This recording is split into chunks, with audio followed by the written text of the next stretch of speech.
할렐루야. 네, 서로 축복하십니다. 오늘도 은혜 받고 행복하세요. 우리 사사기 7장에 보시면 다섯 번째 사사 우리 기도를 만납니다. 사사기 7장에 세 가지의 사건이 기록이 되어 있습니다. 첫째는 이 기도원에게 여호와의 사자가 나타납니다. 나타나서 너무 기가 막힌 이야기를 합니다. 큰 용사요. 사실 이제 본인은 지금 너무 두려워서 먹고 살기 위해서 타작을 포도주 틀에 큰 좁은 고원수에 들어가서 조금이라도 한 움큼이라도 만들어서 먹으려고 그래 좀 숨어서 지금 그러고 있는데 그 사람에게 찾아와서 큰 용사요. 그러니까 기도원이 얼마나 황당하겠습니까? 그래서 이제 기도원의 입장으로서는 아이고 나 큰 용사 아닙니다.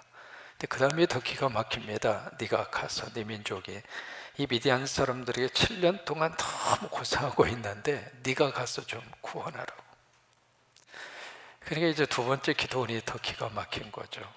내가 무슨 힘으로 가서 그 백성을 나 혼자 지금 먹고 사는 것도 너무 힘들어서 지금 이런 지경으로 겨우 목숨이나 연명하고 살고 있는데 어떻게 내가 가서 이 미디안 적군과 싸워서 이기고 내 민족을 구원할 수 있습니까? 그러니까 그 다음에 하시는 말씀이 내가 너와 함께 할 것이다.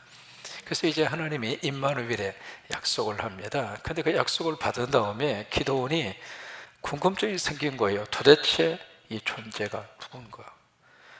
지금 여호와의 사자로 하는 이름으로 오긴 왔는데 도대체 이 양반이 누군가? 그래서 당신의 주 되심에 대한 표징을 나에게 주십시오. 당신이 하나님이라고 하는 것을 나에게 보여달라고. 그래서 이제 기도원에 가서 이렇게 식사를 제공하기 위해서 거기에 고기도 준비하고 그 다음에 무교병도 준비하고 국도 준비하고 그리고 가져오잖아요. 가져오니까 그것을 먹지 않고 바위 위에다가 올려놓아라. 근데 바위 위에 올려놓으니까 지팡이로 거기에 이제 그 바위 위에 올려진 그 재물에 지팡이로 되잖아요. 되니까 바위 위에서 불이 나온 거예요. 이제 불이 나와서 그 제단 위에 있는 모든 재물을 다 살랐어요. 그러니까 하나님의 임재의 모습을 불로 표현하고 있는 거죠. 여러분, 우리 가운데 성령의 은혜가 임하면 우리 안에 불이 오는 거예요. 그게 하나님이 내 안에 들어왔다는 증거예요. 여러분 안에 불이 있습니다.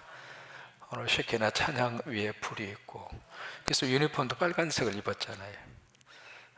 브리스 추리오 멤버 안에 불이 있고 예배하는 여러분 안에 불이 있고 하나님이 내 안에 오셨다고 하는 그런 증거죠. 그래서 이제 그 첫 번째 그 사건을 기도원에게 보여줍니다. 근데 두 번째 하나님이 기도원이 요구하는 게 있어요. 뭐냐면 너는 가서 네 아비 집에 가서 바알과 아사라 목상을 찍고 그리고 없애라. 두 번째 하나님이 요구하시는 겁니다. 그게 바로 뭐냐면 지도자로 나서기 전에 사사는 우리식으로 말하면 통치자거든요. 절대 권한을 가지고 있는 통치자예요. 그 위치에 올라가기 전에 네가 먼저 해야 할 것이 있다. 그것이 바로 뭐냐면 수신 제가를 먼저 해라. 먼저 너희 집에 있는 이 우상을 먼저 깨끗이 정리하고 네 집부터 정리를 하고 너부터 제대로 수양을 하고 그게 이제 우리 대학에 나오는 유명한 구절 아닙니까? 수신을 먼저 하고 또 몸부터 깨끗이 닦고 그 다음에 제가를 하고 가정을 먼저 잘 하고 그 다음에 치국 나라를 다스리면 평천하 그러면 그 나라가 편안하고 태평할 것이다. 그거잖아요. 그런 것처럼 하나님이 기도원에게 그것을 요구하는 거예요. 다른 큰 일을 하기 전에 이 나라 살리고 이 나라 정치하고 이 나라 통치 그거 둘째고 너부터 네 집에 있는 것부터 내가 기뻐하는 것 하지 않는 거 먼저 치우라 이 말이에요. 여러분 그 원리는 모든 것에 전부 다 적용이 되는 원리입니다. 목회도 마찬가지입니다. 목회자도 가장 먼저 필요한 것이 수신이잖아요. 그 다음에 제가 가정이고 수신하고 제가를 해야 그 다음에 목회 평천하 그렇게 이어지는 것처럼 이 기도원에게도 하나님이 그것을 요구를 하셔요. 그 다음에 세 번째 7장에 나타나는 그 사건이 오늘 함께 읽은 이 사건인데, 그 유명한 그 기도입니다. 양털뭉치 기도라고 그래서 아마 기도원의 이 기도는 아마 한두 번 정도 들어보셨을 거예요. 이 양털뭉치를 가지고 하나님 앞에 뭐 이렇게 해주세요, 또 그 다음 날 가서는 삼시세판 반대로 해주세요. 그런데 참 놀라운 것은 그대로 하나님께서 무슨 애기 장난하는 것처럼 보이시잖아요. 여러분 그렇잖아요. 이 기도가 지금 이게 뭐하고 있느냐 말이죠. 그런 상황인데 아이들 소꿉놀이 하는 것처럼 드리는 이 기도원의 기도를 하나님이 그대로 들으시고 그대로 또 따라서 해주세요. 오늘 이 기도원의 양털뭉치 기도가 어떤 상황 속에서 이 기도가 나왔는가, 그걸 한번 우리가 봐야 할 필요가 있어요. 두 가지 상황 속에서 이 기도가 나온 겁니다. 첫째로 오늘 이제 본문 말씀 33절에 보시면은요, 그때의 상황과 그때의 형편을 33절에서 그렇게 말씀을 하고 있습니다. 그때 바로 이제 그때 무슨 일이 일어나고 있는가? 미디안, 그 다음에 아말렉, 그리고 동방 사람. 이 동방 사람은 아라비아 사람이에요. 아라비아는 여러분 사해 쪽에서도 저 끝에 부분에 있는 나라가 아라비아입니다. 그러니까 지금 미디안이라는 이 족속이 자기 혼자만 지금 쳐들어온 것이 아니라 세계 나라를 규합해서 연합군을 형성한 거예요.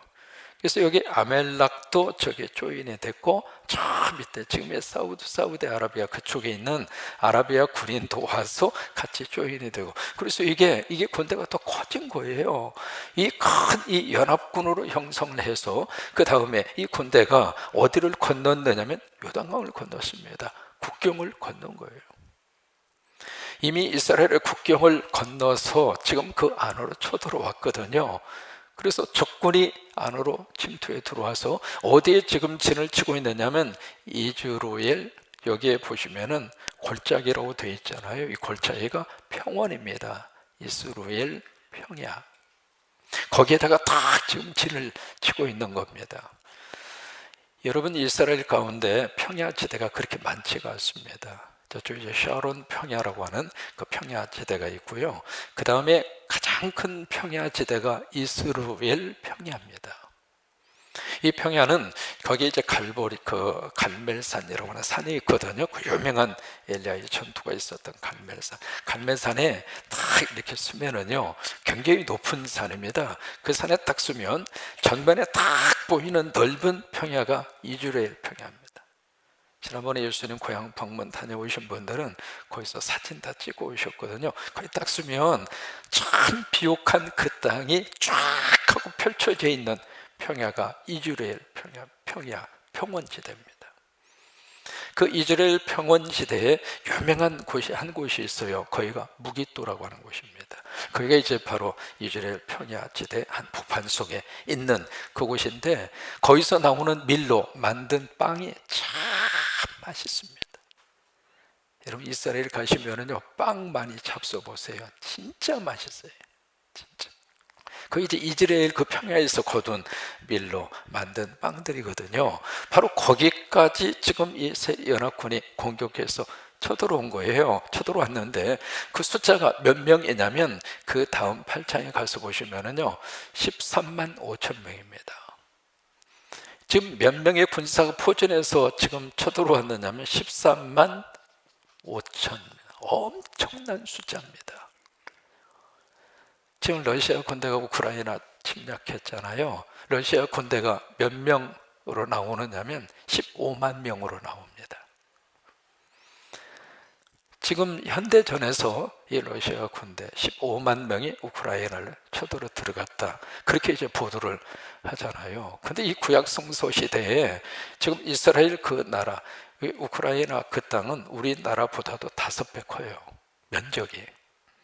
근데 이스라엘은 조그마해요. 그게 크지도 않아요.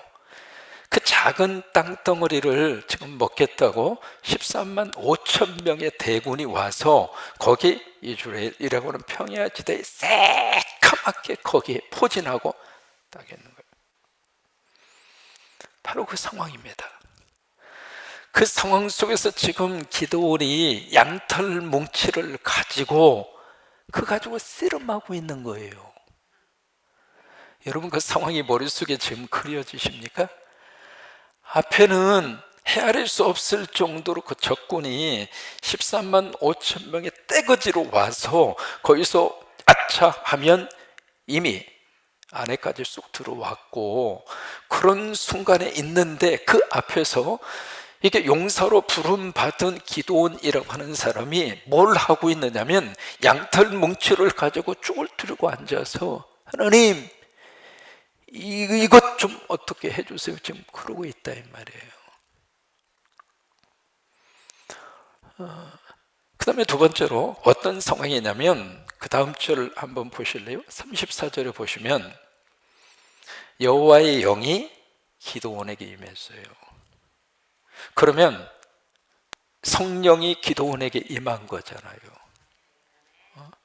그리고 그것으로 끝나지 않고요, 성령이 임하니까 기드온이 나팔을 불어요. 나팔을 쭉 하고 부르니까 거기에 이제 므낫세, 스불론 할 것 없이 5개 지파의 사람들이 이게 군대 소집하는 신호잖아요. 그 신호를 듣고 5개 지파 있는 사람들이 쭉 하고 몰려든 거예요.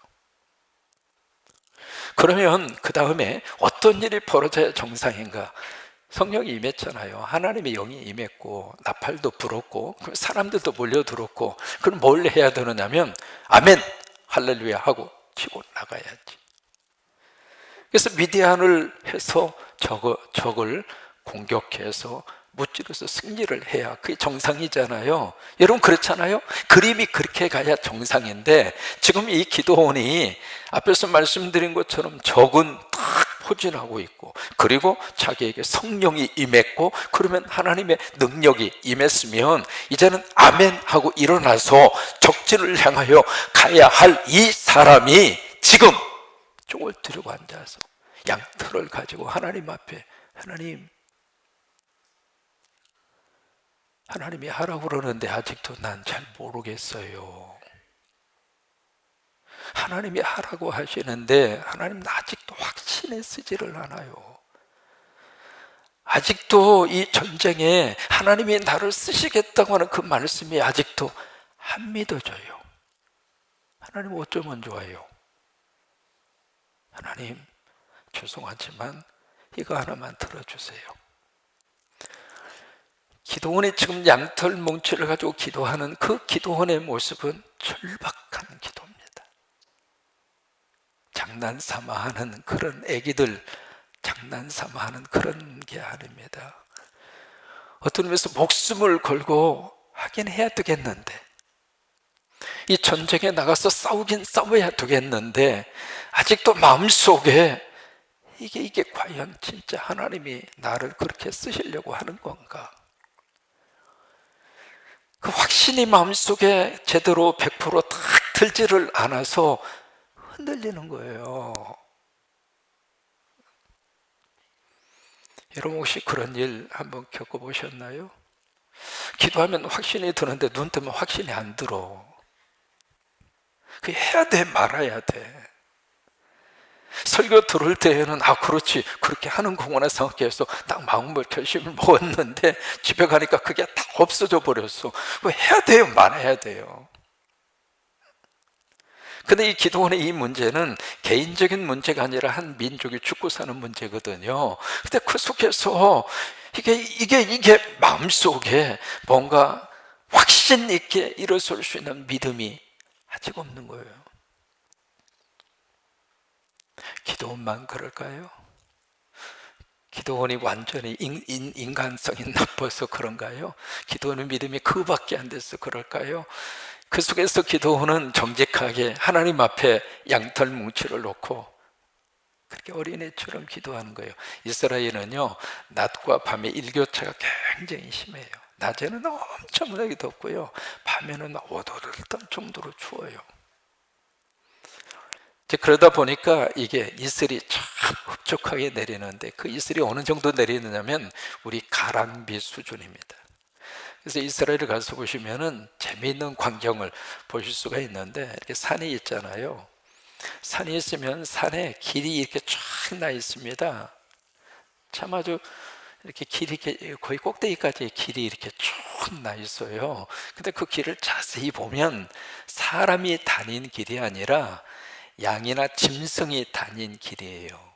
그 길이 뭐냐면 새벽에 이슬이 가랑비처럼 내리기 때문에 그 이슬이 내리는 그 이슬을 먹고 거기에 있는 그 나무들이 연한 잎순을 내요. 그러면 이 양들이, 염소들이 그 길을 따라서 그 다니면서 그 연한 순을 뜯어먹는 거예요. 그래서 이렇게 다녀가지고 그 산등성이마다 그런 길들이 쫙 그렇게 나 있는 것을 볼 수가 있거든요. 그 정도로 이스라엘의 이슬은 생명과 같은 거거든요. 이슬이 흡족하게 내립니다. 조금 내리는 그 정도가 아니거든요. 그래서 이 기드온이 양털 뭉치를 붙잡고 지금 하나님 앞에서 몸부림치는 거예요. 하나님, 죄송해요. 내일 아침 이슬 내릴 때 여기만 내리고 나머지는 하나도 내리지 않게 해주세요. 근데 지금 저기 코앞에 있는데 이슬이 내리려면 적어도 하룻밤을 지내야 돼요. 그러니까 하룻밤이 지난다는 이야기는 적을 앞에 두고 이틀간의 시간을 허비해야 돼요. 그 이틀 동안 기드온은 죽을 두려고 앉아서 양털 뭉치를 가지고 지금 그러고 있는 거예요. 그래서 이제 하룻밤이 지났습니다. 지났는데 가서 보니까 세상에 진짜로 양털 뭉치에 이슬이 꽉 해서 짜니까 얼마나 이게 불이 많이 나오는지. 그리고 옆을 봤더니 완전히 마른 땅이에요. 그러면 아멘 하고 그렇구나 이제 됐다. 그래서 치고 나가야 되는데 삼시세판. 하나님 한 번만 더 부탁할게. 이제는 거꾸로 해주세요. 이 어린아이 같은 이 기도를 사사로 부름받은 그 사람이 그러고 있는 거예요.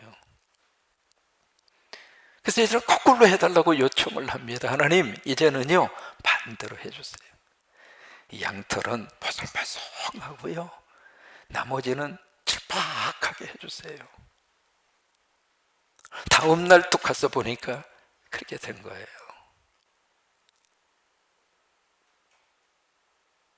그 사인을 받고 나서 기도원은 움직입니다. 하나님은 그 기도원을 믿음이 없다고 탓하지 않았습니다. 야, 이 사람아, 이렇게까지 했으면 하나님의 사자가 나타나서 불러 응답하고 여호와 샬롬이라고 하는 이름까지 제시를 하고 그 다음에 바알 아세라상 찍을 때 여롯바알이라고 하는 이름 그 명칭까지 얻을 수 있을 정도로 그 정도 했으면 됐지. 이 사람이 얼마나 더 많이 원해. 내가 너에게 성령까지 부어줬잖아. 이 정도면 됐지. 뭐 그렇게 겁이 많고 뭐 그렇게 믿음이 없어 그래서 나무래고 꿀밤 준 것이 아니라 그 기도원의 그 청을 그대로 들어줘요. 하나님은 우리를 믿음이 없다고 나무라지 않으셔요. 어차피 우리가 믿음이 있다고 확신하고 믿습니다 하긴 하는데 그 말로 하고 일어서면서 믿습니다가 사라져버려. 다시 또 흔들려. 근데 그 흔들리는 그 속에서 하나님 앞에 어린아이처럼 하나님 나 이것 좀 이렇게 해주세요. 애기처럼 구하는 그 기도를 하나님께서 외면하지 않으시고 들으셨다고 하는 거예요. 여러분 그 하나님 믿으셔요? 마가복음 9장을 보시면은 귀신 들린 자녀를 둔 아버지가 나옵니다. 그래서 예수님에게 치유를 받기 위해서 왔다고 왔는데 예수님은 안 계시고 변화산에 올라가 계시고 나머지 9명의 제자만 있어서 제자들에게 이거 좀 고쳐달라고 이게 맡겼는데 제자가 아무리 물러가라도 이 귀신이 물러가지를 않는 거예요. 체면 봐서 좀 물러가 주지. 그래가지고 이 제자들하고 이 아버지하고 대판 붙었네. 언성이 높아지면서 그러고 있는데 예수님이 산에서 내려오셨어요. 와서 보니까 그 상황이잖아요. 그래서 어떻게 된 거냐, 이렇게 아버지가 쭉 잊혀졌어요. 차차차 이렇게 쭉 하다가 예수님이 그렇게 이야기해요. 할 수 있거든. 우리 자녀의 이 귀신을 쫓아내 달라고. 그러니까 예수님이 바로 쫓아줬으면 괜찮은데 할 수 있거든요. 무슨 말이냐? 믿는 자에게는 능치 못함이 없느니라 말씀을 하세요. 근데 그 말씀을 딱 듣고 그 아버지가 주여 나의 믿음 없음을 도와주소서. 그 자식 때문에 거기까지 온 애비 마음속에 믿음이 없었겠느냐고요. 근데 이 아버지는 믿고 싶은데 주님이 이 시간 역사하셔서 치료해 주신다고 하는 사실을 내가 믿고 싶은데, 아니 믿고 싶어서 여기까지 왔는데 속에서 믿음이 흔들리고 있는 거예요. 그래서 그 아버지는 예수님에게 요청하는 겁니다. 주님, 나 믿고 싶어요. 주님이 우리 아들 치유하신다는 이 사실을 내가 흔들리지 않고 나 믿고 싶어요. 나의 이 믿음을 도와주세요. 근데 예수님이 그 아버지를 나무라지 않습니다. 야, 이 사람아, 자식 고치기 위해서 여기까지 왔으면, 애비 됐으면 믿고 와야지. 믿지도 않고 와서 여기 와서 흔들리고 있으면 어떻게 돼, 이 사람아? 그러면서 그 아버지를 꾸중하고 혼낸 것이 아니라 그의 믿음 없음을 도와주시더라고요. 그래서 그 아들의 귀신을 예수님이 쫓아주셨어요. 오늘 기도원의 이 양털뭉치 기도는 우리에게 시사하는 바가 참 큽니다. 우리가 성령 받아도 우리의 믿음이 흔들릴 수 있다고 하는 거예요. 하나님이 여러 가지 많은 사인을 우리에게 보여주신다 할지라도 우리 믿음이 흔들릴 수 있다고 하는 거예요. 근데 그런 속에서 이 기도원이 하나님 앞에, 하나님, 나 믿음이 흔들리니까 하나님께서 도와주셔서 정말 하나님의 뜻을 이루고 싶어요. 아니, 하나님이 하시고자 하는 그 일에 제가 쓰임을 받았으면 좋겠어요. 그러니 하나님, 나 도와주세요. 근데 하나님이 그 기도를 들으시더라 이 말이에요. 오늘 우리에게 어린아이와 같은 기도를 할지라도 하나님 우리 기도를 들어주실 줄로 믿고, 흔들릴지언정, 그렇죠? 흔들릴지언정 뿌리는 뽑히지 마세요. 이게 뿌리 뽑힌다는 이야기, 이게 바로 뭐냐면 하나님 등지지는 말아라 그 말이에요. 하나님 등지고 떠나면 이제 어떻게 해볼 수가 없는 거예요. 그래서 넘어지더라도 여기 와서 넘어지세요. 졸더라도 여기 와서 조세요. 왜냐하면 졸다가도 가끔 아멘 하잖아요. 그러니까 아버지 집에 있으면 아버지가 그래도 우리 이렇게 세워주시고 다시 들어쓰시고 다시 우리를 붙들어 주시고, 이 기도원의 이야기를 생각할 때마다 참 여러 가지 깊은 그런 생각을 하게 돼요. 자, 40절에 보시면 그렇게 말씀의 마무리를 그렇게 짓고 있습니다. 그 밤에 하나님이 그대로 행하시니, 이 하나님이 우리 아버지십니다. 그 밤에 그대로 행해 주셔요. 그 아버지 의지하시고 코로나 걸리신 분들은 빨리 지나가시기를 바라고, 오늘 유튜브로 예배하면서 코로나 때문에 힘드시고 그러신 분들이 많이 계시는데 하나님이 도와주셔서 속히 건강 회복하시게 되기를 축복합니다. 그 밤에 하나님이 그대로 행하시니 그 양털만 마르고 그 주변 땅에는 이슬이 있었더라. 그러면서 그 다음 사사기 7장으로 넘어가게 돼요. 넘어가서 그 유명한 기도원 300명 이야기가 그래서 나오는 거거든요. 그러니까 뭐냐면 참 사람이 끝까지 믿음을 가지고 산다고 하는 것이 그렇게 쉽지가 않는 거예요. 이 놀라운 기적까지 맛보았음에도 불구하고 거기에 이제 32,000명 모이잖아요. 그때 돌려보내라고 그러니까 기도원이 얼마나 마음이 짠했을까. 앞에는 13만 5천 명이 지금 있는데 이거 뭐 13만 명도 아니고 13,000명, 13,000, 그 정도인데 또 많다고 또 보내라고 그러지. 다 보내면서 덜렁 남은 것이 달랑 300명. 끝까지 하나님이 하셨다고 하는 말씀을 하나님이 듣고 싶은 거예요. 그러니까 우리도 마찬가지죠. 우리가 했다고 생각할 만한 요소를 하나님이 제거시키는 것 같아요. 그래서 결국 작은 일이든 큰 일이든 하나님이 하셨어요. 하나님이 하셨어요. 그 고백을 우리 입에서 하나님이 듣기를 원하셔요. 근데 그 고백이 언제 나오느냐면 내가 완전히 힘이 다 빠져야, 내 힘으로 뭘 했다고 하는 건덕지가 없어야, 그래야 하나님 앞에 하나님이 하셨어요. 하나님이 하셨어요. 그 말이 정직하게 나올 수 있거든요.